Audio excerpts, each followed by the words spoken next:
Hello there, sword friends. This is going to be the quick review of the Z-SEY Tuoyuan Katana. I understand I'm probably saying the name wrong. I don't know how to say it right, so that will have to do for the moment. The basic gist is I made a 35-minute review. It says the same thing that's going to be in this video, but much longer. If you want to hear that, it'll be in the description down below, as well as measurements and links to Z-SEY and all of that kind of stuff. Know that I got the sword for free from Z-SEY. If you think that makes me biased, you know at the start. Also, I studied Japanese-style swordsmanship, but I'm not an expert. With that out of the way, I can tell you the sword retails for $1,000. It's on sale for $900 right now. If you act quickly, you can save yourself a little bit of money. What do you get for that $900? Well, I think you get a lot. In terms of fitment-wise, it's really quite good. $1,000 nowadays doesn't necessarily get you a fantastic katana. I've seen $1,000 swords that have loose ito, that have sugakors that are cracked, that have kashira, fujikashira that don't line up as very well, that have suba that are loose, that have nakago that are not dressed. That have polishes that are mediocre. And so all of those things I've seen in swords that are more expensive.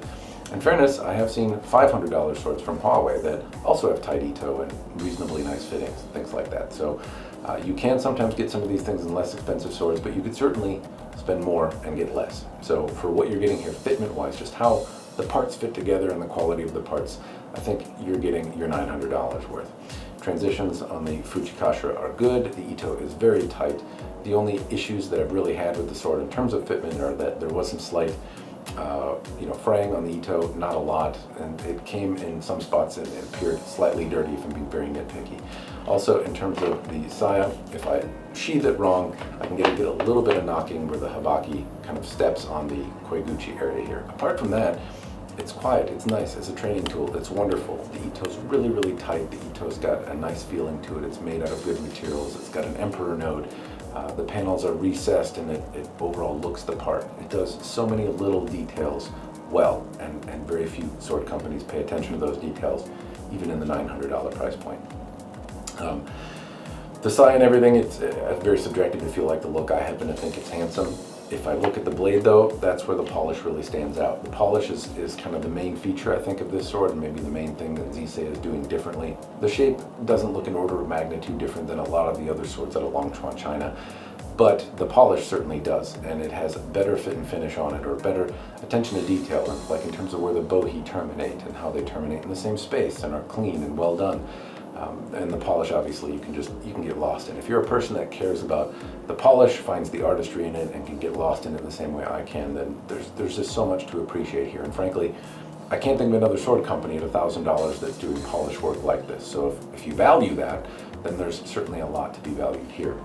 Now, at the same time, what I can tell you is this sword is not particularly durable. This is not sold as a really high-end durable sword. It's sold, sold as a high-end sword, certainly, but not as one that's meant for competition cutting or to survive the zombie apocalypse or to cut, branches and stuff apart. With good technique, the sword is fine in a cut tatami, which incidentally I'm using used Japanese tatami here. It can be tough stuff to cut. I threw some bad cuts at it. It didn't bend on every one, but on a particularly bad cut, it did take a very slight bend. And so if I were to take the branches or do anything more aggressive to it, it would highlight the fact that this sword is not particularly durable. It's going to take a bend if you do a bad cut. It's going to take a bend if you do a bad cut on a really hard target. It's going to chip and diminish if I cut into the metal pulls and stuff like that. So I don't think people that are buying this are necessarily looking for the most durable thing, so I'm not going to push it any further. The point is, though, that bad cuts will bend the sword. It's not going to be a particularly resilient or forgiving blade. If your technique is good, though, it certainly came with a sharp enough edge to cut some of the tatami mats that I was cutting. I actually got a couple good cuts on them. I was pretty impressed with how well this light sword moved around.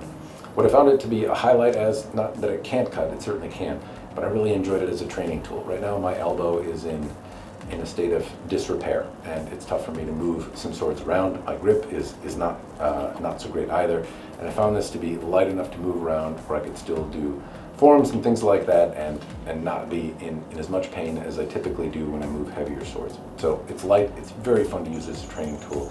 It's very audible and easy to hear. They executed the BoHi on it really well. And overall, I think that's where I enjoyed the sword the most. It's also not, something ugly to look at. If you either enjoy polish work and want something refined that way, and your budget's around $1,000, this is great. If you want a good training tool, this is great. If you want something that's particularly resilient or forgiving in a cut, this is not great. Anyway, that's what I can tell you about the sword. More of that detail is in the long version of the review. I hope you enjoyed it. Links and all that kind of stuff are down below. That's all I've got. Cheers, and thanks for watching.